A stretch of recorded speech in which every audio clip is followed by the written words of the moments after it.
जय जोहार, राम राम संगवारी हो। आज हम आ चुके हैं कलचुरी महोत्सव रतनपुर 2025। 9 नवंबर की आज तारीख है और बहुत भव्य कार्यक्रम के आयोजन यहाँ रखे गए हैं। मैं अपन दिखाए बर ले चला था, बहुत भयंकर भारी भारी गाड़ी में रखा है। अपन देख सकते हैं संगवारी कुछ मंत्री लिखा है, कुछ विधायक लिखा है, कुछ लिखा है। चारों तरफ से घेरा लगे हैं और एक आगे में अपन देख सकते हैं यही मिलने सीएम एंट्री कर दी। धीरे से लग रही है जाएंगे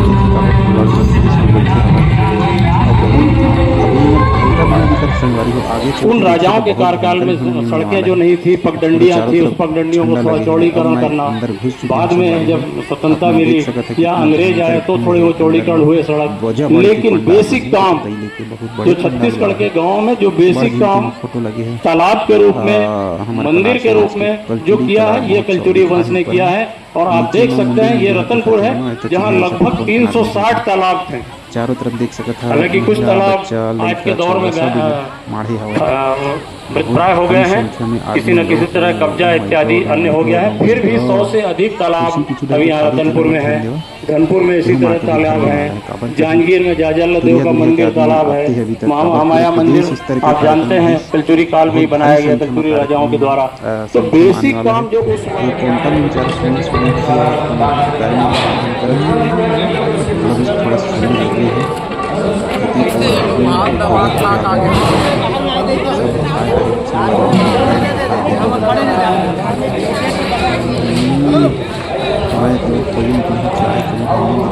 चाय मांगते थे निकल लेते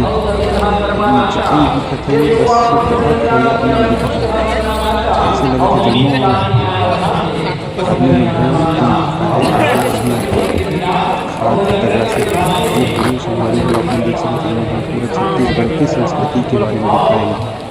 कि अपन देख सकते हैं महेशपुर और बिलासपुर, महेशपुर, नरसरी जिला, चंद्रगिरी, विष्णु महेशपुर, ये पूरे छत्तीसगढ़ के अपन कलचुरी समाज द्वारा बनाए गए निर्माण करे गए ये सब मंदिर है, मूर्ति है, ये सब को दिखाएंगे। और अपन देख सकते हैं कलचुरी महोत्सव 2025 रतनपुर के महिला मंडल के सदस्य में सशक्त नारी के संदेश देते हुए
कार के उसी में है नहीं, उस गाड़ी में ब्लैक कलर का ये कार्यक्रम जो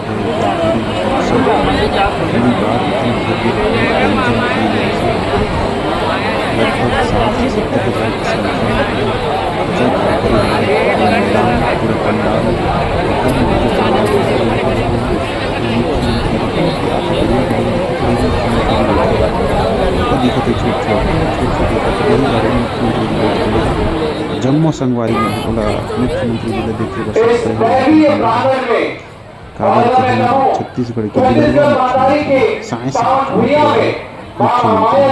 साइंस गाड़ी भगात भी जाते हैं।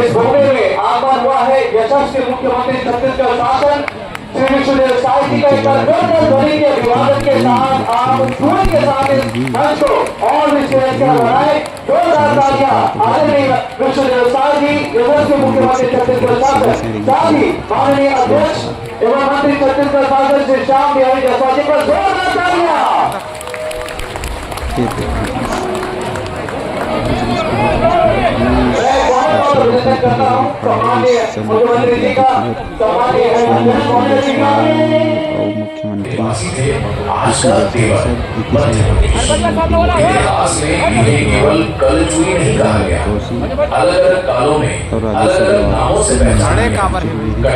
फडणवीस मुख्यमंत्री के तहत स्वयं और मुख्यमंत्री और देख सकते त्रिपुरी से शुरुआत समाज की बात त्रिपुरी राजधानी कैसे शाखा से निकली एक और लहर जिसने छत्तीसगढ़ की धरती पर रत्नपुर में अपनी स्वतंत्र सत्ता की स्थापना की। कलचुरी केवल शासक नहीं थे, वे संस्कृति के संरक्षक, स्थापत्य के निर्माता और धर्म के अधिष्ठाता भी थे। और यहीं से शुरू होती है रत्नपुर की महागाथा। रत्नपुर की महागाथा कलचुरी वंश की शौर्य वर्ष था 1000 ईस्वी, जब त्रिपुरी की धरती से एक विजयी अश्व निकला, कलिंग राज। 1000 से 1020 ईस्वी उसका लक्ष्य था दक्षिण कोसल की मिट्टी पर अपना स्वराज्य स्थापित करना। और जैसे ही उसने तोमार की धरती पर पांव रखा, इतिहास ने करवट ली। पृथ्वीदेव प्रथम के अमोदा ताम्रपत्र से जानकारी मिलती है कि कलिंग राज ने तोमार को बनाया अपनी राजधानी। ये है तोमार, और अब से ये होगी दक्षिण कौशल में मेरी राजधानी। उसने धारण की उपाधि परम महेश्वर, शिव का उपासक ये सम्राट अब कोसल का अधिपति बन चुका था। समय बीता और कलिंग राज की वंश परंपरा को आगे बढ़ाया कमल राज ने 1020 से 1045 तक। उसके बाद रत्नदेव प्रथम ने 1045 से 1065 ईस्वी तक शासन संभाला। जब रत्नदेव ने राजधानी को तोमार से रतनपुर स्थानांतरित किया, तब केवल सत्ता ही नहीं, संस्कृति भी बह चली। सन 1050 ईस्वी और ये है मेरा शहर रतनपुर। आपसे ये होगी मेरी राजधानी। महामाया मंदिर रतनपुर, रत्नेश्वर एवं बांकेश्वर शिव मंदिर तोमार और महिषासुर मर्दिनी मंदिर लावागढ़ की स्थापना हुई। रतनपुर अब बना ईश्वर और शक्ति की नगरी। अभी है सन 1055 ईस्वी और मैंने सोमवंशी शासक उद्योग केशरी को हराकर सिरपुर को शामिल किया। ये है मेरी रानी लोनल्ला, कोमोमंडल अधिपति बच्चू की पुत्री। अब से बैंड्रा क्षेत्र मेरा होगा। अब था साल 1065 से 1095 का, जब उनके पुत्र पृथ्वीदेव प्रथम बने सकल कोसलाधिपति। इन्होंने 21,000 ग्रामों का शासन संभाला, खुलवाया रतनपुर में एक विशाल सरोवर और बनवाया भव्य पृथ्वी देवेश्वर मंदिर तोमार में। अब कलचुरी साम्राज्य बन चुका था, शक्ति, स्थापत्य और धर्म का एक महान केंद्र। मैंने लाभागढ़ का किला बनवाया। इस किले में 3 प्रमुख प्रवेश द्वार है, नील का दरवाजा, सिंह द्वार और ओंकारा दरवाजा। और साथ ही तोमार के रत्नेश्वर मंदिर में चतुष्टिका का निर्माण करवाया। फिर आया स्वर्ण का 1095 से 1020 ईस्वी, जब जातिदेव ने चलाया सोने का सिक्का। देखो, ये है सोने का सिक्का जिसमें कक्षागुण चित्रित है। इतिहास में पहली बार कलचुरी बनी अब धातु में गूंज उठी।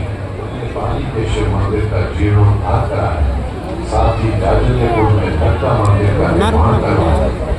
उन्होंने बस्तर के नागवंशियों को पराजित कर जाजलपुर, वर्तमान जांजगीर शहर की स्थापना की। ये था रत्नपुर का स्वर्ण युग, एक युग जब धर्म, शासन और संस्कृति अपने शिखर पर थे। लेकिन यही कहानी नहीं रुकती। साल था 1120 से 1135 तक। जाजलपुर प्रथम के पुत्र रत्नदेव द्वितीय ने जब त्रिपुरी की अधीनता ठुकराई, तब कलचुरी इतिहास की दिशा ही बदल गई। त्रिपुरी का राजा गयाकर्ण रत्नपुर पर चढ़ाया, लेकिन रत्नदेव त्रिपुरी की तलवार ने उसे परास्त कर दिया। छत्तीसगढ़ की भूमि पर अब स्थापित हो चुका था स्वतंत्र कलचुरी साम्राज्य। इस युग में न केवल युद्ध बल्कि सांस्कृतिक निर्माण भी हुआ। रत्नदेव द्वितीय के सामंत वल्लभ राज ने कोटगढ़ में विशाल तालाब बनवाया और कलकत्ता में भव्य मंदिर एवं कोटगढ़ में विकर्णपुर महल बनवाया। अब कलचुरी शासन केवल शक्ति नहीं, स्थापत्य का प्रतीक बन चुका था। सन 1135 से 1165 आए पृथ्वीदेव द्वितीय, जिन्होंने चलवाया चांदी का छोटा सिक्का, सोने व तांबे के भी सिक्के चलवाए और लिखवाया सबसे अधिक 13 शिलालेख। और सेनापति जगतपाल देव के नेतृत्व में राज्य फैला सराहागढ़ से लेकर बस्तर यानी कि कांकेर तक। राजीव लोचन मंदिर का जीर्णोद्धार हुआ, कलचुरी साम्राज्य फिर एक बार अपने उत्कर्ष पर था। लेकिन फिर आया एक और युद्ध, शिवरी नारायण का युद्ध। राजेंद्र देव द्वितीय भले ही अल्पकालीन शासक रहे, लेकिन इस युद्ध में उन्होंने त्रिपुरी के जैसी को पराजित कर एक बार फिर से कलचुरी ध्वजा को लहराया। ये था गौरव का अंतिम उजास। इनके कार्यकाल में कल्हण देव, अलहण देव एवं उल्हण देव ने शिवरी नारायण में चंद्रचूड़ मंदिर का निर्माण कराया। उनकी मृत्यु के बाद रतनपुर डगमगा उठा, परंतु तब आए जगदेव। उन्होंने राज्य की डूबती नैया को संभाला और रतनपुर को स्थिरता दी। जगदेव के पुत्र रत्नदेव तृतीय ने विरासत को आगे बढ़ाया। लक्ष्मेश्वर मंदिर की दीवार पर अंकित शिलालेख आज भी उनकी स्मृति संजोए हुए हैं। रतनपुर के एक वीरा मंदिर का निर्माण कराया एवं उनके सेनापति गंगाधर राव ने लक्ष्मेश्वर मंदिर का जीर्णोद्धार कराया। मां सोमल्ला की छाया में वह धर्म और संस्कृति का सच्चा संरक्षक बना। इसके पश्चात सत्ता संभाली प्रताप मल, एक किशोर राजा जिसने पेंड्रा, उनाली और भिलाईगढ़ में अपना प्रभाव छोड़ा। उसने चलवाया तांबे का सिक्का जिस पर उकेरे गए सिंह और कटार। परंतु इसके बाद कलचुरी वंश एक लंबे अंधकार में हो गया। 1222 से 1480 इतिहास मौन रहा। कोई राजकाज नहीं, न कोई लिखा गया दस्तावेज।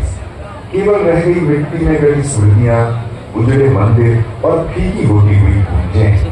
पर रतनपुर आज भी अपने गर्भ में वो गाथा समेटे हुए है जो केवल ईंट और पत्थरों की नहीं, बल्कि उस कुल की कहानी है जिसने छत्तीसगढ़ को पहचान दी, धर्म, स्थापत्य और स्वराज्य का बोध कराया। ये थी कलचुरी वंश की